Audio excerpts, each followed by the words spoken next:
Hello guys, I have this video from Kristan Hawkins and I can assure you, you've never seen anything like this. The way it ends will surprise you. Let's jump in and watch. Great questions, by the way. Great job. So I came here to kind of hear your side. I mean, it was not a full like, yay, I'm excited to hear someone try to take away my rights as a woman, but it was more like I wanted to hear what you had to say, and I agree with one thing I can name, which is like increasing parent paternity leave or whatever, so, or maternity or whatever it is. And so one thing I do want to say to the audience is if I came here with no knowledge on abortion, you would have convinced me because of all your fear tactics and all of your like, let's bring out the gore, let's talk about like killing babies not with gory, a puncture. ma'am. Oh, it was gory Google. though. So what I wanted to say though was I encourage everyone in this audience to actually realize like what it means to have bodily autonomy, to be pro-choice, which is not pro-abortion. It's pro-choose. No, yeah, I'm getting that.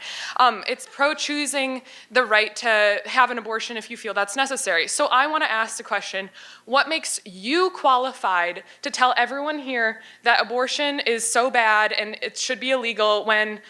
In reality, are you a scientist? Are you an OBGYN? Do you have any kind of degree that makes it so like we should be listening to you because you're, oh my gosh, you're this figure that is so correct on all these issues. Like I want to hear what you have to say about like your background that makes this, yeah. Well, it's actually simple because abortion is a black and white issue. You don't have to be an OBGYN. You don't have to be a doctor. You don't have to be a scientist to read biology books and to Google when human life begins, and to know innately that all human life is equally valuable. And when you start to disregard certain human beings because they're inconvenient to you, or you see them as your property to dispose of how you see fit, the disastrous results we've seen throughout human history. Though, as a counter to that, I wanted to say I noticed a lot of your sources you seem to Google, so that kind of goes into my topic of like what makes you qualified to talk about this if you Googled it. I say like, everything on the news is accurate, all of I my guess. sources are Googleable because you don't trust what I have to say. So when I talk about, oh, that's Huffington Post, go to Huffington Post. Google who has better sex. Married people who are religious.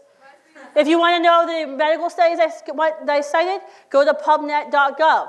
They're there.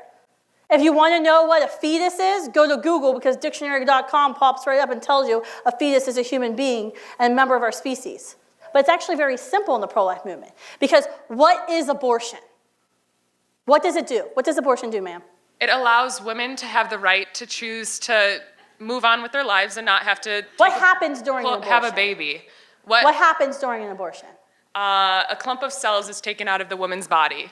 Does a clump of cells have a beating heart? Well, I'm not a scientist, so honestly, what I will say... You can Google it!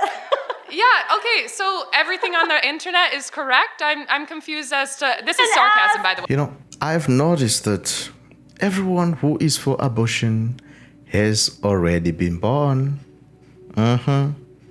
Remember those words from Ronald Reagan? Yeah, everyone who's for abortion, they've already been born.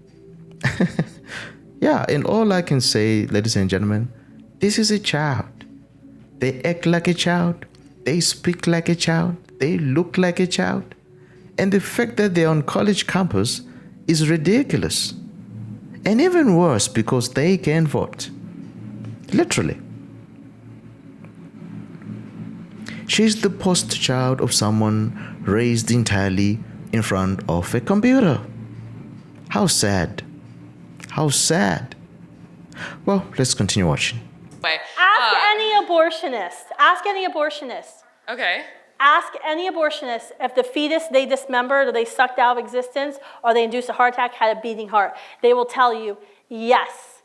Okay, but did they have a conscience? Did they have a mental, a brain that was fully formed and could make decisions? So your position on abortion then is you're okay with abortion because of conscience. Is that what you're saying? No, I'm okay with abortion because women have the right to choose whether or not they want to have a baby. But do you agree that abortion kills a human being? I don't agree that there's any kind of murder in the Does it end the life of a human being? It ends the life of cells. It does not end the life of a Yeah, okay, so you're a clump of cells that has been developed over time, but once you leave the vagina, then you're a conscious human. So you're okay with abortion. So if I'm pregnant, I'm 9 months pregnant, my husband leaves me, I lose my job, and I say, I can't have this baby right now. You're okay at 9 months before the baby leaves my vagina, the abortionist goes in, induces a heart attack, and kills that baby. You have seen nothing like that. Personally, I cannot speak to every pro-choice person, but personally, 9 months is late enough. However, I still believe, why is abortion to you wrong at 9 months? Why are you personally against abortion at 9 months? The fetus is about to come out of the vagina, and it's going to become an actual human. It's like almost fully formed. Almost. Okay, first of all, we know a child is fully formed way before 9 months, because have you ever seen a child who's born premature at 25 weeks? They're not malformed, right? Sometimes they are. Sometimes they have missing limbs. Well, that's genetic. Yeah. Okay. But when I had the ultrasound of my child, my 4D ultrasound of my daughter, I wanted to get pictures of what she looked like at 25 weeks. She was fully formed inside of my womb. She didn't just there's not a magical thing in the birth canal. You're like, oh, now there's a human being. That's location. Your humanity can't depend on your location. 2 inches of the birth canal doesn't change you don't magically become a human being because you pass through a woman's birth canal. Because guess what? 2 of my kids never passed through my birth canal. I delivered C-section. Were they not human beings? Next question. This is crazy. This is crazy. Oh my goodness.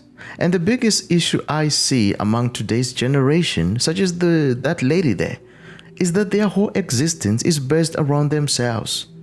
You see? And their own pleasures and desires. It's all about me, me, me, me, me, me, me. Do you know what they need? They need Jesus, ladies and gentlemen. Jesus truly serves. Yeah, literally. Because with Jesus, you will see the world differently. Literally. Remember 2 Corinthians chapter 4, verse 4? It says that the God of this age, he has blinded the minds of the unbelievers so that they cannot see the light of the gospel that displays the glory of Christ. That's scripture. In that verse, essentially, it tells us that the devil, Satan, is literally the God of this age, and that he uses ignorance to prevent people from understanding and accepting the truth of the gospel. Yeah, that's the truth. And the truth only hurts when you want to believe a lie. Have you ever noticed that? These guys, that the further that society drift from the truth, the more it will hate those who speak the truth. That's what happens all the time. That's what happens. I mean, it's as if this lady lives in a bubble of privilege and entitlement, completely unaware or perhaps indifferent, pretty much from her actions, you can tell that, there is no responsibility. There is no responsibility. She does whatever pleases her, without even a second thought for the consequences of those decisions. Ladies and gentlemen, responsibility and accountability is the definition of maturity or an adult. You gotta be responsible in life. You gotta be responsible. Well, it is my greatest desire. Let's continue praying for these people. Those who are lost, those who are searching for meaning, those who are struggling with confusion, that they may find clarity and wisdom and strength to resist the manipulation of the devil. I pray that the truth and the light break through the noise surrounding them, guiding them towards faith, the truth, the discernment, and a deeper understanding of God's love. You see? Yeah. And I am honestly grateful that there are still people like Kristan out there. People who care and show compassion and empathy. It is important because I wholeheartedly believe that someday these individuals will eventually come to their senses, pretty much because of the work that Kristan there is doing. So thank you so much, Kristan, for what you're doing, and never stop and never change. Well, ladies and gentlemen, if you like this video, be sure to click on the next one.